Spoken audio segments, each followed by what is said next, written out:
People believe that you pretty much led the same life in the afterlife as you did here on earth. So buried with each individual were a set of bowls and cups. Now these were used during ancestral rites that people on earth would conduct, mainly during Chuseok. So as the families would gather at the graves and set out food and drink, those that had departed can participate on the other side using a counterpart of these things.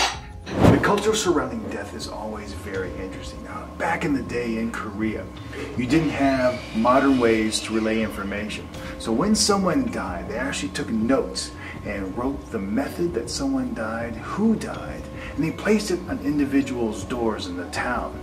Then, during the funeral, they would take that, collect that, place it on the hook, and then burn it, sending those messages up into the heavens to relay the good spirits as the departing body and spirit proceed to the afterlife. Once everything was prepared, they'd take those bowls and cups along with a special slate and put it in here, the yoya, and this embodied the dead spirit.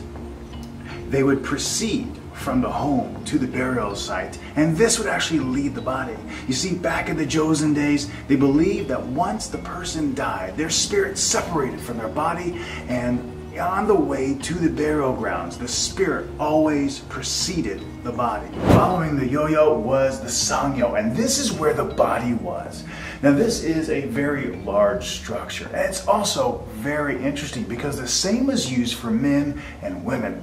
On either end of this hearse, as you will, there are dragons, and they're interwoven. One is green and one is yellow. The yellow represents the female energy. The green represents the male energy. However, at the top, there are the two dragons. But on one side is yellow, on the other side is green. If the dead person inside is male, you walk from the green side. If the dead person inside is female, you walk from the yellow side.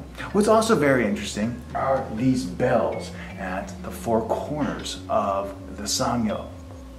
If you're carrying the sangyo along and you start to hear the clank, clank, clank of the bell, it means that someone carrying the hearse is actually tipping it a little bit. So some corrections can be made. There's also one other bell that is carried by the leader, and he sings a very sorrowful song as they march along because they believe that the deceased can actually hear the music and hear everyone who comes along. Also, you'll see phoenixes and birds that can carry the deceased spirit and the body to the afterlife. And finally, you'll also see that money is put under the handrails around the sangyo, and this is to give the deceased some extra money, some starting over cash, if you will, because they believe that in the afterlife you do live as you did here, and this is a way for those that are here in this world to help their beloved start over again. Well, I hope you found that as interesting as I did. Thanks for watching. We'll see you next time.